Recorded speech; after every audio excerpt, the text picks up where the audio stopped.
तो फिल्म की शुरुआत होती है डेबी नाम की एक लड़की से, जिसने अपने घर की सफाई करते हुए एक ओइजा बोर्ड मिलता है, जिसे देखते ही उसे अपने बचपन के दिन याद आ जाते हैं, जब उसने अपनी फ्रेंड लेन के साथ मिलकर इस ओइजा बोर्ड के साथ खेलना शुरू किया था। बचपन में डेबी ने अपनी फ्रेंड लेन को बताया था कि इस ओइजा बोर्ड के जरिए स्पिरिट से कांटेक्ट किया जा सकता है और इस गेम को एंड करते हुए हमेशा गुड बाय बोलना जरूरी है। अभी वो इस बोर्ड को देख रही थी कि उसे लेन की कॉल आ गई।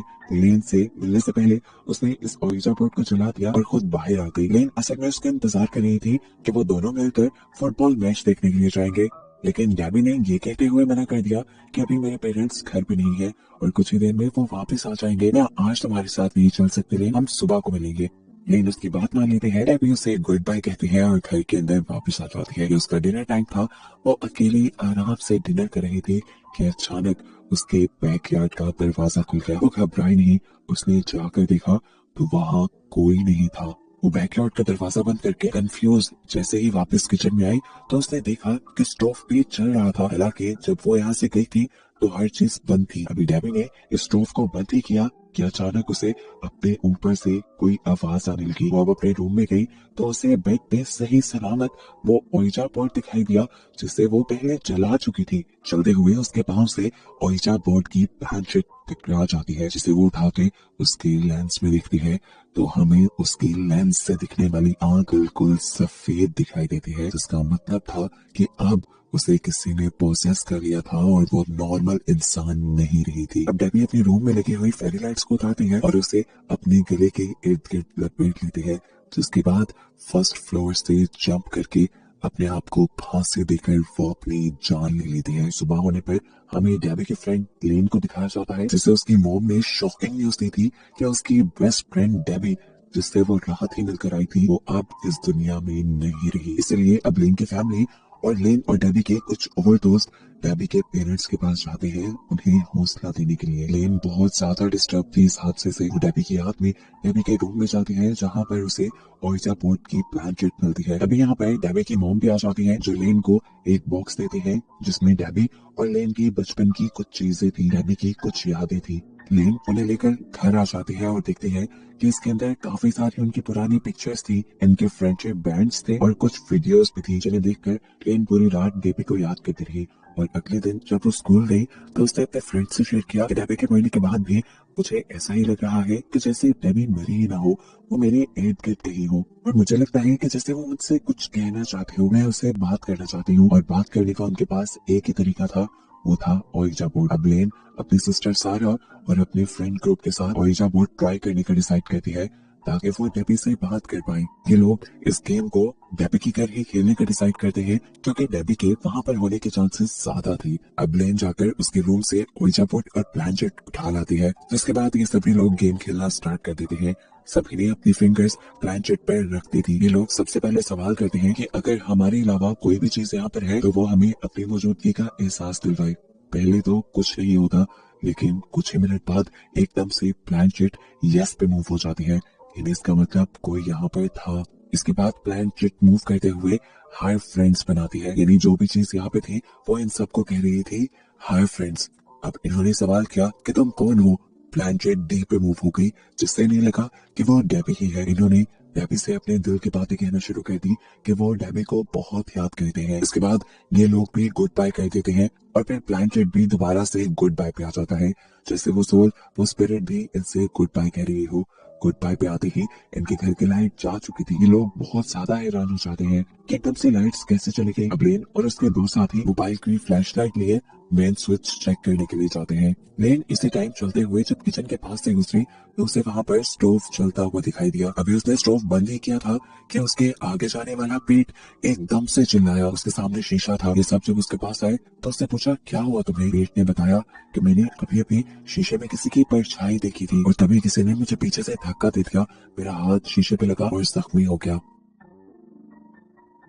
ये सब जो हुआ ये बहुत ज्यादा डरा देने वाला था, इसलिए ये सब फौरन इस घर से बाहर निकल आए और अपने अपने घर चले गए। लेकिन आज के बाद से हर एक के साथ अजीबो गरीब काम होना शुरू हो जाते हैं। जैसे इनका एक दोस्त ट्रेवर जब कहीं जा रहा था तो एकदम से उसके सामने ट्रॉली आ गई। जिससे उसका एक्सीडेंट होते होते बचा। और फिर अचानक से उसके सामने दीवार पर हाय फ्रेंड्स लिखा हुआ आ गया। दूसरी तरफ इनकी दूसरी दोस्त इजाबेल जब अपने घर जाने लगी तो उसे अपनी कार पे हाय फ्रेंड्स लिखा दिखाई दिया। यहाँ तक के पीट को भी अपने डेस्क पर हाय फ्रेंड लिखा हुआ दिखाई दिया। यहाँ लेन को भी अपने घर अपने लैपटॉप पे हाय फ्रेंड्स लिखा दिखाई दिया। और ये सारे अलग अलग बहुत ज्यादा परेशान हो गए। सुबह जब ये स्कूल में मिले तो इन सब ने अपने साथ होने वाले इन इंसिडेंट को आपस में शेयर किया और इन्होंने बात की कि लगता है डेबी इन सबसे कुछ कहना चाहती है। इसीलिए इन्होंने फैसला किया कि जल्द ही ये ओइजा बोर्ड वाली गेम दोबारा खेलेंगे ताकि ये डेबी से बात कर पाए और जान पाए कि आखिर वो कहना क्या चाह रही है। ये डिसाइड करने के बाद रात को दोबारा सारे डेबी के घर आ जाते हैं। उसी डाइनिंग टेबल पर ये लोग दोबारा ओइजा बोर्ड सेट करते हैं और अपनी फिंगर्स रखकर बैठ जाते हैं। सबसे पहले इन्होंने सवाल किया कि डेबी अगर तुम हमारे पास हो तो हमें कोई इशारा दो। और ये कहते ही उनके सामने वाली चेयर सिरक जाती है। ये लोग घबराए नहीं और इन्होंने दूसरा सवाल किया कि क्या तुम डेबी ही हो। और प्लानचेट एकदम से नो की तरफ मूव हो गई, यानी वो डेबी नहीं थी। और प्लानचेट डी और जेड की तरफ मूव होता है, यानी जो भी स्पिरिट थी उसका नाम डी और जेड से बन रहा था। इसके बाद तेजी से प्लानचेट एक के बाद एक लफ्ज की तरफ मूव होने लग जाती है और ये लोग देखते हैं कि प्लानचेट के सर के स्पिरिट ने लिखा था रन मदर इज कमिंग, यानी भागो मॉम आ रही है। उसके ये कहते ही उनका ओइजा बोर्ड हवा में उड़ जाता है। ये चारों चिल्लाते हैं और यहाँ से भाग जाते हैं। अब लेन घर पे आ जाती है। लेन डेबी के लिए बहुत ज्यादा उदास थी। वो दोबारा डेबी की वीडियोस देखने लगे और इन्हीं वीडियोस में से डेबी ने एक वीडियो में इस ओइजा बोर्ड के बारे में बताया था। ये ओइजा बोर्ड असल में डेबी का नहीं था, उसे तो ये इसे घर से मिला था जो पुराने घर के ऑनर्स का था। उसे मिला था ये एटिक की सफाई करते हुए। ये जानकर लेन ने फैसला किया कि वो अगले दिन डेबी के एटिक में जरूर जाएगी। असल में वो जानना चाहते थे कि जो सोल्स उनसे बातें कर रही हैं वो कौन है और क्या उनका ताल्लुक डेबी के घर में रहने वाले पुराने लोगों से तो नहीं। अगले दिन वो एटिक में चली जाती है और वहाँ पुरानी रहने वाली फैमिली की उसे काफी सारी चीजें मिलती है और पिक्चर्स भी। और यहीं से उसे ये भी पता चल जाता है कि पहले इस घर में सेंटर फैमिली रहा करती थी, जिनके बारे में जब वो सर्च करती है तो उसे शॉकिंग न्यूज पता चलती है। इस फैमिली में 3 औरतें थी, एक मदर और 2 बेटियां, जिसमें से एक का नाम डोरिस और दूसरी का नाम पॉलिना था। यहाँ पर जो कुछ भी हुआ था वो बिल्कुल नॉर्मल नहीं था। छोटी बहन डोरिस एक अजीब तरीके से इस घर से गायब हो गई थी और पूरी दुनिया से आज तक उसका कोई सुराग नहीं मिला। जबकि उसकी बड़ी बहन पोलिना, उसे उसके मोम के मर्डर के जुर्म में गिरफ्तार कर लिया गया था और जब उसे रिहा किया गया तो तब उसे मेंटल हॉस्पिटल में छोड़ दिया गया। अब लेन पोलिना से मिलने का फैसला करती है ताकि वो जान पाए कि आखिर उस घर में चल क्या रहा है। वो पोलिना से मिलती है और उनसे ये जानने की कोशिश करती है कि आखिर उस घर में ऐसा क्या है जिसने उनसे बात की। तो पोलिना ने अपनी फैमिली का बैकग्राउंड बताना शुरू किया। उसकी मॉम असल में ऐसे ही बहुत से स्पिरिचुअल रिचुअल्स किया करती थी जिनसे वो स्पिरिट से कांटेक्ट कर पाए। एक वक्त में वो सिर्फ अपने हस्बैंड से ही कांटेक्ट करना चाहती थी, लेकिन बाद में उन्होंने अपना बिजनेस बना लिया। उन्हें एक ऐसा मीडियम चाहिए था जो स्पिरिट्स की आवाजें उन तक पहुंचा सके। इसीलिए उसकी मॉम ने डोरिस को यानी अपनी छोटी बेटी को उन स्पिरिट्स के साथ कनेक्ट कर दिया और फिर स्पिरिट्स उसकी आवाज लेकर बोलने लगी। स्पिरिट्स की आवाजें पहले तो उसकी मॉम की बहुत मदद करती रही, लेकिन फिर एक दिन ये आवाजें कंट्रोल से बाहर हो गई। उसकी मॉम जब इन आवाजों पे कंट्रोल नहीं ला पाई तो उन्होंने डोरिस के होंठ ही सी दिए ताकि डोरिस कुछ बोल ना सके और उनका स्पिरिट से कनेक्शन बने ही ना। लेकिन उनके ऐसा करते ही वहाँ बहुत कुछ गलत हो गया। डोरिस अजीब तरीके से गायब हो गई और आज तक उसका कुछ पता नहीं चला। अब पुलिना लेन को बताती है कि क्योंकि तुमने वो ओइजा बोर्ड यूज किया है इसलिए तुम्हारा और डोरिस का एक कनेक्शन बन गया है। हो सकता है कि तुम्हें डोरिस की लाश मिल जाए जो बाकी सबको नहीं मिली। वो डोरिस को अपने घर में बना एक बेसमेंट का कमरा बताती है जो कि खुफिया था और किसी को भी उसके रास्ते का नहीं पता था। पोलिना को लगता था कि उसकी बहन की लाश वहाँ पे हो सकती है। पोलिना बताती है कि इन सब चीजों को खत्म करने का बस एक ही तरीका है कि तुम जाओ डोरिस की लाश को ढूंढो और उसके होंठों को खोल दो, जिसके बाद वो आजाद हो जाएगी और तुम लोग भी इन सारी चीजों से आजाद हो जाओगे। लेन घर आकर ये सारी बातें अपने दोस्त को बताती है। सभी लोग जो डरे हुए थे वो अपने आप को किसी मुश्किल में डालना नहीं चाहते थे, इसीलिए उन्होंने फैसला किया कि वो पोलिना के कहे के मुताबिक डोरिस की लाश को ढूंढकर उसके होंठ काट देंगे ताकि सब दोबारा से बिल्कुल नॉर्मल हो जाए। अब लेन की बहन सारा, ड्राइवर और पीट चारों डेबी के घर के अंदर उस बेसमेंट में चले जाते हैं जिसका पोलिना ने बताया था।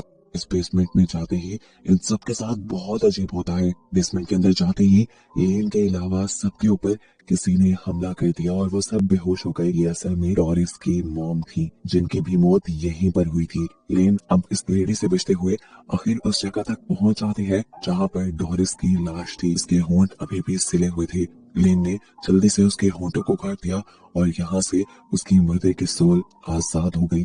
इस दुनिया से ही चली गई अपनी सोल्स वाली दुनिया में। एक मुसीबत तो खत्म हो गई, लेकिन ये नहीं जानते थे कि एक मुसीबत खत्म करते ही इन्होंने एक बहुत बड़ी मुसीबत मोल ले ली। डोरिस के होंठ काटने की वजह से अब डोरिस के सोल को आवाज मिल चुकी थी।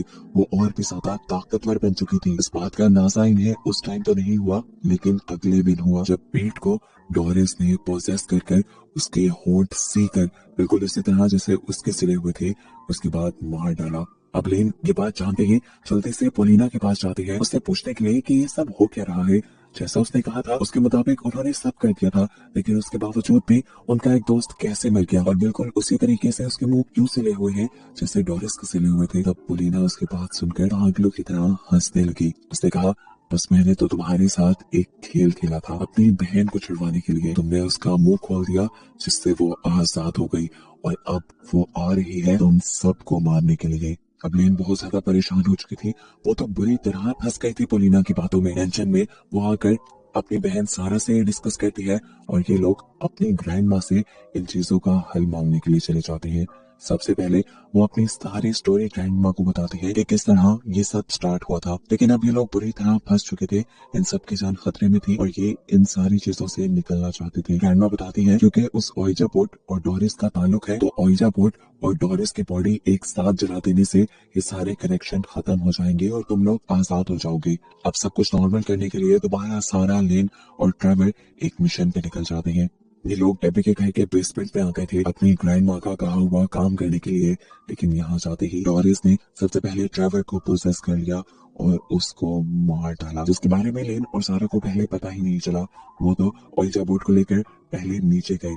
अब लेन जल्दी से फर्नेस चलाने लगी थी ताकि वो डोरिस की डेड बॉडी और इस ओइजा बोर्ड को एक साथ चला सके, लेकिन पीछे से हमें दिखाया गया कि डोरिस ने सारा को पकड़ लिया था और वो उसे उस खुफिया कमरे में ले जाने लगी थी जहां पर उसे मारा गया था। वो अब सारा के होंठ सीने वाली थी। इससे पहले कि सारा मर जाती या उसे कुछ हो जाता, लेन के जहन में एक आइडिया आता है। वो यहाँ बैठ के ओइजा बोर्ड गेम खेलने लग जाती है क्योंकि वो जानती थी इस गेम के जरिए आसपास की सोल को उनके पास आना ही पड़ता है। उसका ये प्लान वर्क भी कर गया और उसके ये गेम स्टार्ट करते ही यहाँ पर डोरिस भी आ गई। डोरिस इस गेम को बंद करना चाहती थी, इसलिए वो फौरन ओइजा बोर्ड की प्लानचेट को गुड बाय की तरफ लेके जाने की कोशिश करती है, जहाँ पर लेन पूरी ताकत के साथ उसे ऐसा करने से रोक रही थी। लेकिन एक इंसान की ताकत एक घूस्ट की ताकत से हमेशा कम होती है और तभी यहाँ पर उसका साथ देने के लिए आ गई उसकी दोस्त यानी डेबी की सोल। अब ये लोग दोनों तरफ से जोर लगाने लगते हैं कि प्लानचेट गुड बाय की तरफ ना जाए। जिस वक्त इन लोगों के दरमियान में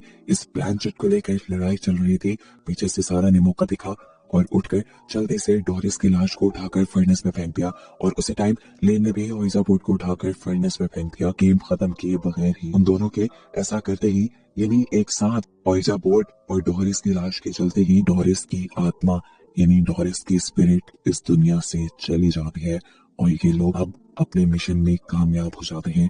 लेकिन इन्हें बहुत ज्यादा दुख था अपने 3 दोस्तों के मरने का। कहानी के पोस्ट क्रेडिट सीन में हमें दिखाया जाता है कि लेन जब अपने रूम में थी तो प्लानचेट उसे अपने कमरे में दिखाई दी, जिसे उठाकर उसके लेंस से जब उसने देखा तो हमें उसकी आंख बिल्कुल नॉर्मल एक इंसानी आंख की तरह दिखाई दी, जिसका मतलब था कि अब सारी इवल चीजें खत्म हो चुकी हैं और इसी के साथ ये मूवी भी यहाँ खत्म हो जाती है।